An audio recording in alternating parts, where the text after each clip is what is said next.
Well, good morning.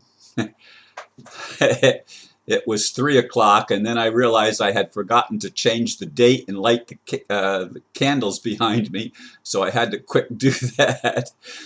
And anyway, the title for the video today is Friends Misunderstand My Huge Dilemma. Yes, I'm misunderstood, and here's why. It says in Matthew 5:39, "But I say unto you that you resist not evil, but whosoever shall smite thee on thy right cheek, uh, turn to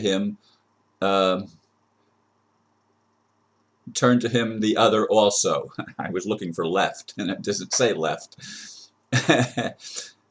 Then there is the well-known adage, "What you resist persists."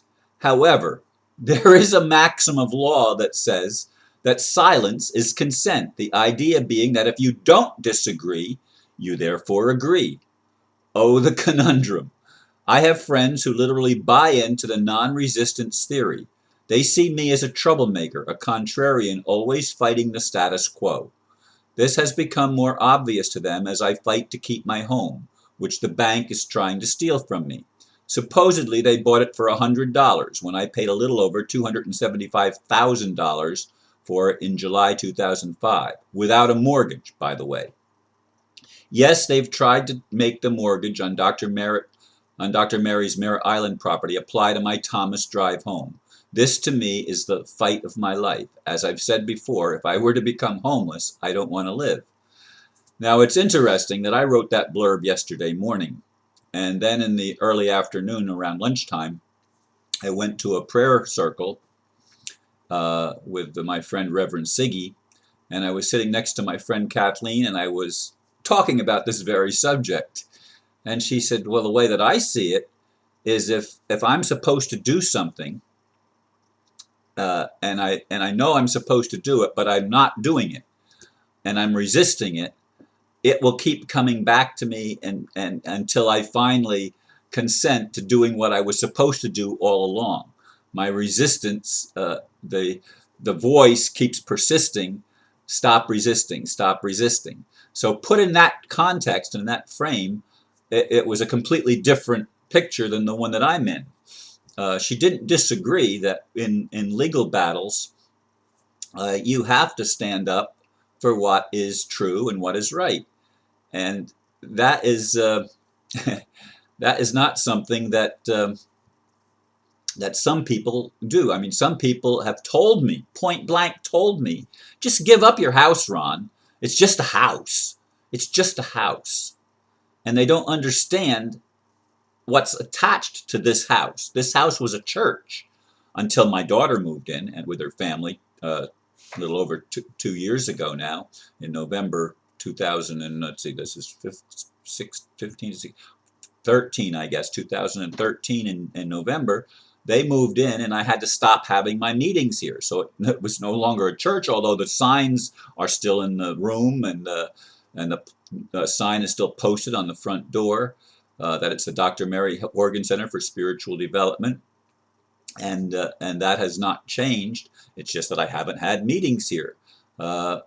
Perhaps I might go back to having meetings, except I am trying to downsize. I really do want to sell this property that I'm living in and go into a smaller place and hopefully find a place where I can resume having meetings again without the restrictions of you can't talk about anything that's political, because where I see the problem in our world is politics.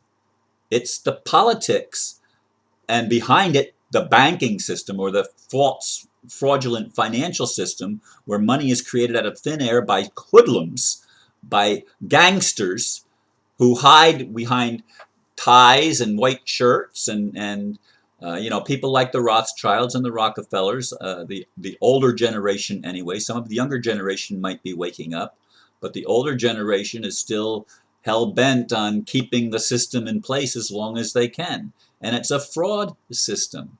So my dilemma is standing up for the truth and still not losing my friends. Now, I mean, I had a conversation with one of my friends after I went to church on Sunday morning, and I really enjoyed the message. I really resonated with it. But I'm in conversation with one of my best friends, afterwards, and I felt like a piece of shit after the conversation.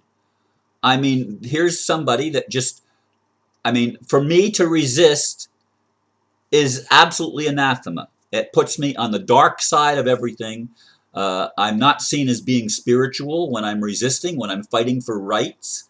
That's not what a spiritual person does, Ron. A spiritual person just lays down and lets people walk all over them, because what you resist persists.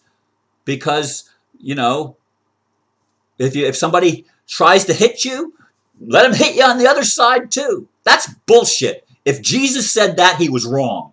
I'm telling you point blank. That is not reality in the world that we live in. It's not reality. If you make that your reality, you're a fool.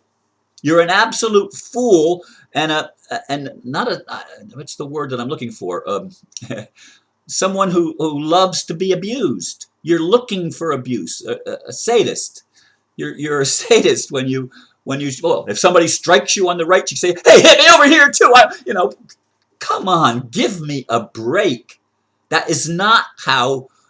That's not doesn't make any sense in how to live the human life. And I don't care, Wayne Dyer or any of these gurus that have been teaching this stuff. To me, it's not. It's poor spirituality. It doesn't make any sense at all. You can disagree with me if you want, and I know a lot of my friends do disagree with me. That's the reality. They do disagree with me. But I just don't get this idea of let the evil people walk all over you. It's okay. It's okay. God will fix it all in the end when we die and go to heaven. Don't worry about what happens here on earth, because this isn't the final thing anyway, and it may not be the final thing. So what? It's what we're in now. It's the now experience. And to me, now is all that's important.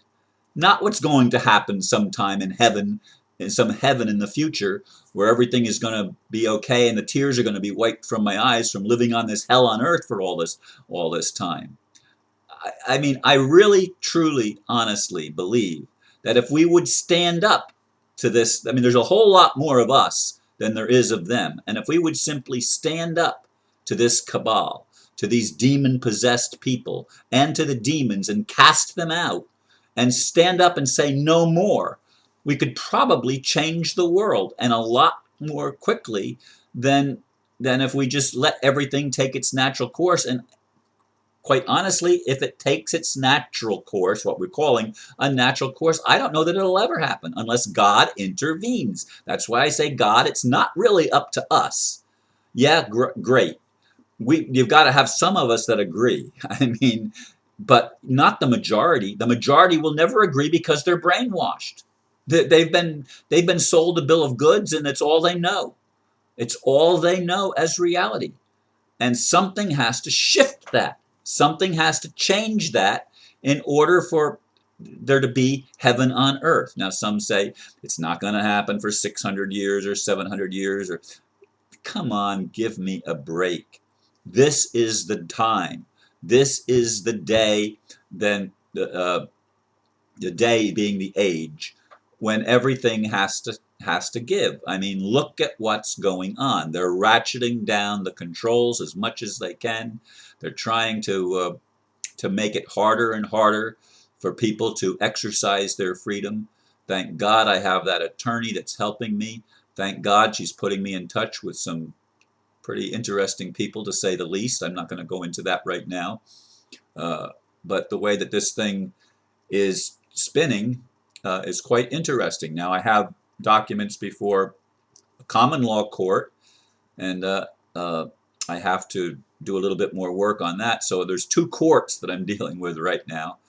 And anyway, there's a lot of misunderstanding going on, and it is a huge dilemma to me. And I do thank you for listening. And namaste.